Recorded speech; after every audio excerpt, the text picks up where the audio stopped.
Hari ini kita akan renungkan kitab 1 Samuel pasal 20, teksnya ayat 35 sampai 42 dan sudah dibagi dua paragraf. Paragraf yang pertama ayat 35 sampai 39. Yonatan melepaskan sebatang anak panah lewat kepala budak. Itu sesuai dengan janjinya kepada Daud. Paragraf yang kedua, ayat 40-43. Daud sujud dengan mukanya ke tanah dan menyembah 3 kali kepada Yonatan. Setelah itu, Daud pergi dan Yonatan pulang ke kota. Kesimpulannya, pada waktu pagi, Yonatan ke padang dan melepaskan sebatang anak panah lewat kepala budak. Dan ia berkata kepada budak, "Bukankah panah itu lebih ke sana? Jangan berdiri saja." Itu sesuai dengan janjinya kepada Daud. Kemudian budak kembalikan ke kota dan Daud yang tampil sujud dengan mukanya ke tanah dan menyembah 3 kali kepada Yonatan.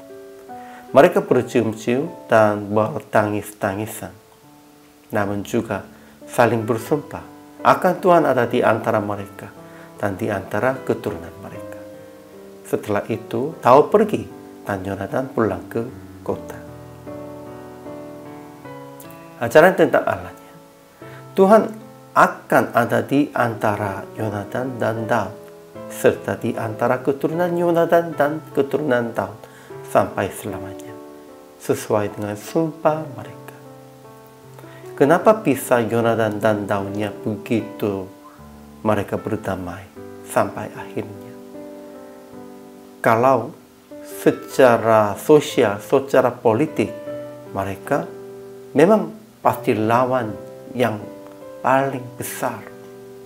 Tetapi tidak begitunya, karena Tuhan ada di antara mereka. Ajaran tentang manusianya. Pertama, Yonatan memberitahukan tentang hati Saul yang mengambil keputusan membunuh Daud dengan cara yang telah janji kepada Daud.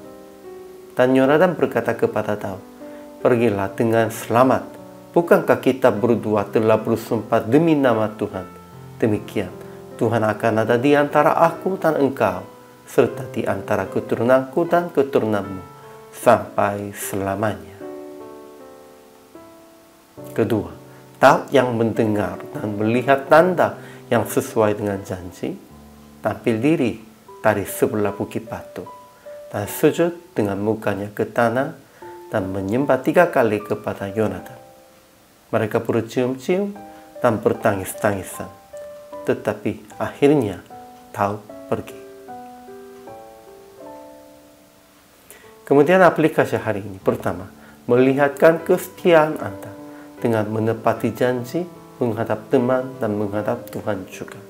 Sepertinya Yonatan Daud tetap menepati janji. Kedua, saling memberkati dan janji akan berdamai. Seterusnya dengan berkata, "Tuhan akan ada di antara aku dan engkau." Kalau Tuhan ada di antara kita, Ia menjadi pendamai. Semua persoalannya akan selesai, akan dilenyapkan. Akhirnya PR praktik hari ini. Saling memberkati dengan teman, jemaat, dan orang-orang sekitar Anda. Dalam janji akan berdamai dengan berkata-kata Tuhan menyertai di antara aku dan kamu. Inilah kehidupan orang percaya dan inilah tanggung jawab kepada semua hamba Tuhan. Hari ini juga selama melayani, Tuhan Yesus memberkati.